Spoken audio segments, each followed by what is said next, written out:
Men have not yet acquired the knowledge necessary to comprehend their own nature. And yet, astonishingly, they claim to possess an understanding of women. Plato never penned such a statement.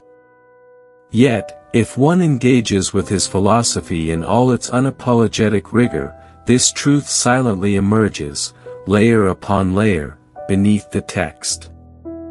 For Plato did not concern himself with trivial romantic strategies, nor did he compose doctrines to aid men in winning the affection of women. He did not instruct the masculine soul on how to succeed in courtship. Rather, he confronted something infinitely more profound. He diagnosed a spiritual disease, the inherent blindness of man to the tyrannical forces that govern his own psyche. Long before mankind learned to worship physical beauty, long before they surrendered themselves to the gentle, alluring whispers of the feminine, Plato had already warned of the greater peril. The soul, when undisciplined, becomes fertile ground for deception. The most dangerous illusions are not imposed externally, they emerge from within. Among these illusions, perhaps none is more potent than the idea of woman. Not woman as she truly is in her essential nature, but woman as a symbolic construct, a projection of man's own unexamined desires. Recall the allegory of the cave. In the Republic, Plato illustrates a harrowing image, men chained in darkness, observing only shadows cast upon a wall. These shadows, to them, are reality. What he implies, but never states explicitly, is that these shadows are not limited to politics, media, or dogma.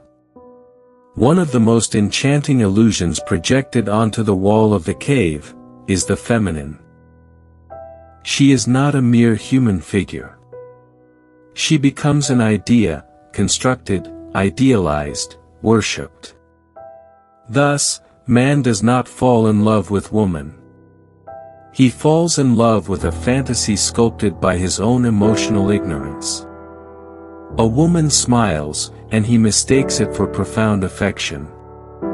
She expresses sadness, and he deems it sincerity. She touches his hand, and he assigns it the status of destiny. To Plato, such behavior is not love, it is imprisonment. These are the actions of a soul still shackled by illusion. Of a man who has not yet turned his head to see the light of truth. The philosopher understands that knowledge begins precisely where certainty ends. To know is to admit one's ignorance, Plato teaches. But how many men admit ignorance when it comes to the feminine? How many interrogate the nature of womanhood with the same philosophical intensity they apply to politics or ethics? Very few. And that is precisely why they are conquered not by women, but by their own illusion of women. This illusion becomes the true captor. The woman does not deceive the man, his own mind performs the betrayal. Plato's philosophy is not misogynistic, it is mercilessly introspective. In Phaedrus, he compares the human soul to a charioteer guiding two horses. One noble, seeking truth, discipline, and order. The other wild, driven by desire, pleasure, and base instinct. The soul's integrity depends entirely on the strength of the charioteer. But most men relinquish the reins. Whenever a woman enters the scene, the wild horse rears. Her voice, her scent, her gaze, all awaken that lower force within him. And he, untrained and unrestrained, allows it to lead him into oblivion. He does not resist it. He does not question it. He romanticizes it. He calls this chaos, falling in love. Plato, however, saw this not as love, but as spiritual slavery. In the Symposium, he described love as divine madness, a force sent by the gods to destabilize man's faculties and awaken his longing for beauty.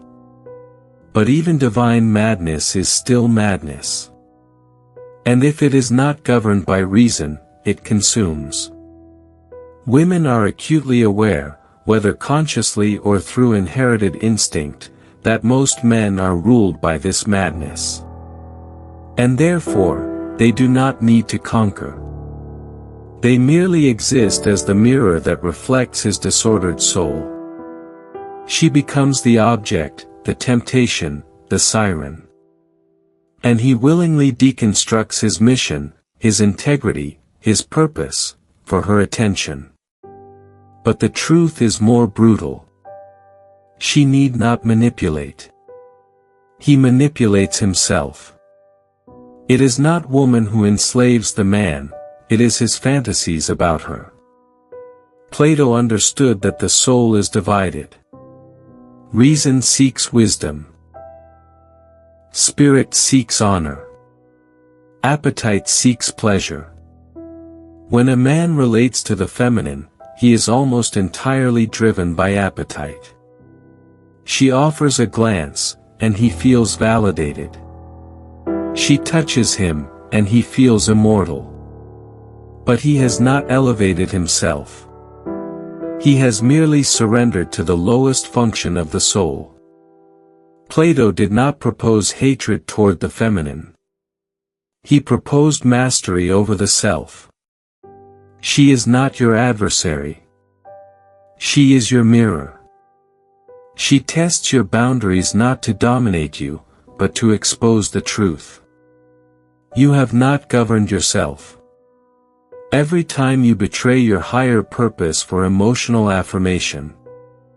Every time you silence your truth to avoid her disapproval.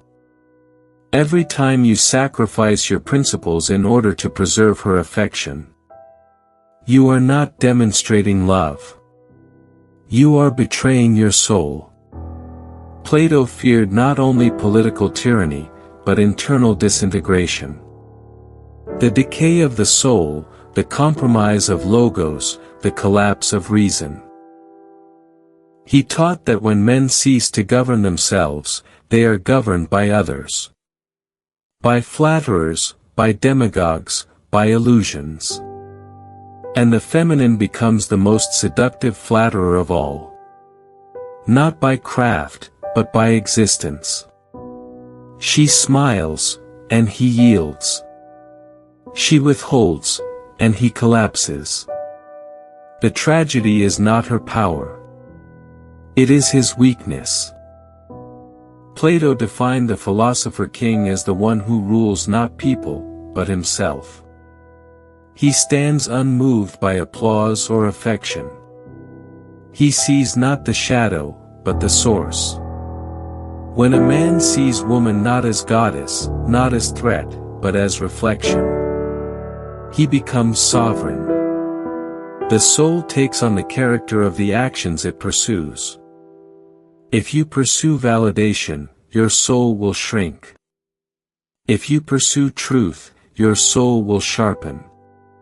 Most men live in terror of losing a woman's favor. Plato teaches you to fear something greater. The loss of your own essence. You believe you are in love. But you are in illusion. You believe you are choosing her. But in truth, you are abandoning yourself. There is a path out. It begins with turning your gaze from the wall of shadows. It continues with confronting the untrained self. It ends only when you govern your appetite with reason. And your soul becomes indivisible. At that moment, woman no longer represents danger or salvation. She becomes what she always was. A mirror. And you, finally, become the philosopher.